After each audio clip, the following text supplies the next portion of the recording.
A história de Adão e Eva. Todo mundo acha que conhece, né? O primeiro homem e a primeira mulher. Fim de papo. Mas e se a história for um pouquinho mais complexa? Pois é, existe uma lenda bem antiga que fala de uma outra mulher.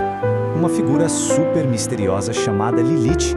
Então, vamos juntos desvendar esse enigma. A pergunta que nos guia hoje é justamente essa. Será que Adão teve duas esposas? É uma ideia que nos coloca num cruzamento fascinante entre o que está no texto sagrado e o que vive no folclore. Bom, para a gente entender essa lenda, primeiro a gente precisa voltar para o começo de tudo, para a história que está na Bíblia. Vamos revisitar como foi a criação lá no Jardim do Éden. O começo da história é, assim, a perfeição. Deus cria o mundo e logo depois Adão, o primeiro homem. Ele é colocado num verdadeiro paraíso, o Jardim do Éden, vivendo em total harmonia com a natureza. Um cenário perfeito, certo? Mas que já ia mudar. Acontece que, mesmo no paraíso, surge um problema. No meio de toda aquela perfeição, Adão se sentia só. E isso era um conflito, um que precisava ser resolvido. E olha que interessante, a própria narrativa divina reconhece essa questão. A frase, não era bom que ele estivesse só, é o grande ponto de virada. É a partir daqui que a história toma outro rumo, porque a solução já estava a caminho. E a solução acontece em 3 passos, bem claros. Primeiro, se identifica o problema, a solidão de Adão. Logo em seguida, vem a decisão divina de criar uma companhia para ele. E, finalmente, a ação. Eva é criada a partir da costela de Adão para que ele nunca mais ficasse sozinho. Ok, com a história oficial bem estabelecida, agora é hora de a gente entrar num território um pouco diferente. Vamos dar uma pausa no texto sagrado para explorar o mundo fascinante das lendas antigas. E como toda grande história, a da criação, também acabou inspirando muitas outras narrativas. Com o passar do tempo, novas versões e até novos personagens começaram a surgir, crescendo em volta do texto original e deixando o folclore cada vez mais rico. E é exatamente nesse ponto que Lilith aparece. Ela não está no relato bíblico, que fique claro.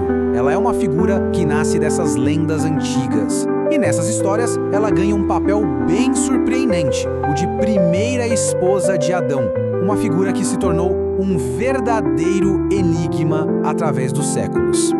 E aqui a gente chega no ponto central da nossa conversa, o que é verdade bíblica e o que é mito.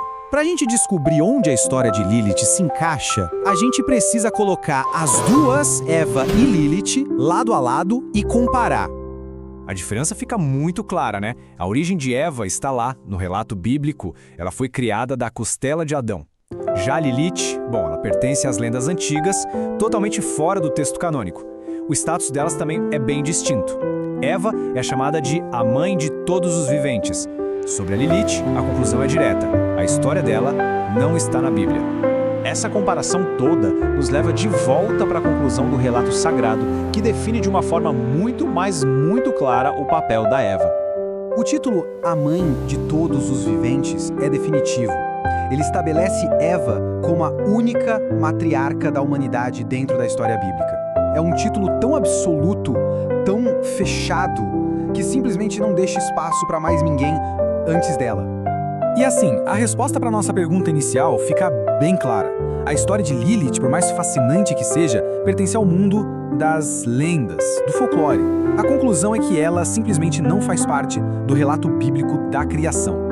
E isso nos deixa com uma reflexão final bem interessante. A existência de Lilith no folclore não diminui o relato de Eva, de jeito nenhum. Pelo contrário, levanta uma questão fascinante. Como é que as lendas e os mitos conseguem coexistir e interagir com os textos sagrados, moldando a nossa cultura e a nossa imaginação ao longo do tempo? Uma ótima pergunta para a gente continuar pensando.